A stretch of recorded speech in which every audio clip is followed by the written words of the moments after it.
पत्रकार असल्याचे भासवून बातमी न लावण्याच्या बदल्यात 50,000 रुपयांची मागणी केल्याचा व पैसे न दिल्याचा राग आल्याने दमबाजी व शिवीगाळ करण्यात आल्याची घटना घडली आहे।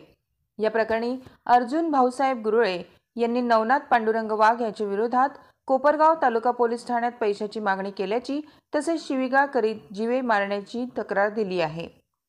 तक्रारदार अर्जुन गुरुळे यांनी तालुका पोलीस ठाण्यात दिलेल्या तक्रारीत म्हटले आहे की ते कुंभारी येथील राघवेश्वर देवस्थानात दर्शनासाठी जात असताना कुंभारी पुलाजवळ आरोपी नामे नवनाथ पांडुरंग वाघ यांनी त्यांना अडवले। यावेळी वाघ यांनी स्वतःला पत्रकार असल्याचे सांगत बातमी लावायची नसेल तर 50,000 रुपये द्यावे लागतील अशी मागणी केली। फिर्यादी गुरुळे यांनी तुम्ही कोणत्या चॅनलचे पत्रकार आहात असा सवाल केल्यावर वाघ संतापून शिवीगाळ करू लागला व जीवे मारण्याची धमकी दिली। या प्रकाराने त्रस्त झालेल्या अर्जुन गुरुळे यांनी कोपरगाव तालुका पोलीस ठाण्यात धाव घेत वाघ यांच्या विरोधात फिर्याद दाखल केली।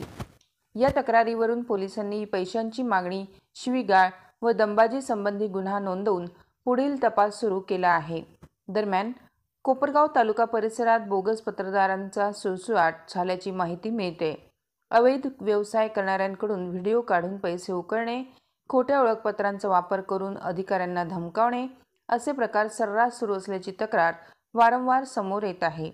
याबाबत तालुका इलेक्ट्रॉनिक मीडियाने यापूर्वीच संबंधित कार्यालयांना अधिकृत पत्रकारांची यादी दिली असून तोतया पत्रकारांविरुद्ध कठोर कारवाई करण्याची मागणी पोलीस प्रशासनाकडे करण्यात आली आहे। दरम्यान सध्या काही लोकांनी 1,000, 2,000, 5,000 रुपये घेऊन प्रेस लिहिलेले आय कार्ड विक्रीचा व्यवसाय सुरू केला असल्याचे निदर्शनास येत असून अशा प्रकारे बोगस आय कार्डवाल्यांचा देखील सुळसुळाट झाला आहे। यातील काही लोकांनी उघडपणे ब्लॅकमेलिंग सुरू केली असल्याची माहिती नागरिकांकडून मिळत आहे।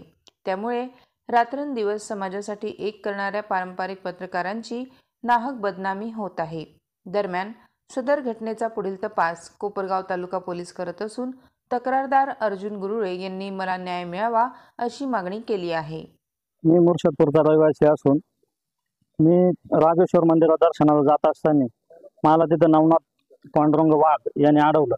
तो मला बोलला, तुझं बांधकाम अनलिगली पद्धतीने बांधलेलं आहे, त्याच्या वावरात काही परमिशन नसताना तू बांधकाम केलेलं आहे। मी जर बातमी लावली तर ते बांधकाम पाडण्यात येईल, तू मला पैसे दे, 50,000 रुपये दे, मी तुझं बातमी नाही लावणार। मग त्याचे तू मला 50,000 रुपये दिले तर मी त्याची बातमी नाही लावणार, तुझं बांधकाम पाडण्यात नाही येणार। तू वारंवार तुला सांगून बी तू फोन उचलत नाही, मी तुला भेटायला आलो तू भेटत नाही। जर मी बातमी लावली तुझं बांधकाम पाडण्यात येईल, तो मला वारंवार त्रास देतोय। मी राघवेश्वर मंदिरात दर्शनाला जात असताना त्याने मला अडवलं। तो मला बोलला, मी पत्रकार आहे, मला तू पैसे दे नाही तर मी तुझं अनधिकृत बांधकाम पाडेल। तर माझं बांधकाम अनधिकृत नाहीये तर मी कशाला त्याला घाबरून कशासाठी त्याला पैसे देऊ? मी त्याला विचारलं की तुला 50,000 कशाचे द्यायचे? तर 50,000 रुपये तुला द्यायचे तर माझी एवढी परिस्थिती नाही, मी तुला देऊ शकत नाही। मग तो मला बोलला का जर तू 50,000 नाही दिले तर तुझं अनधिकृत बांधकाम मी पाडील।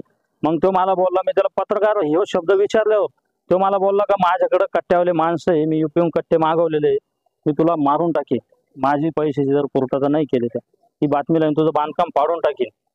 त्याच्यामुळे मी घाबरलो और ग्रामीण पोलीस स्टेशनला येऊन त्याच्या विरोधात फिर्याद दिली। आता मला योग्य ते न्याय मिळावा ही माझी सरकारकडे विनंती आहे।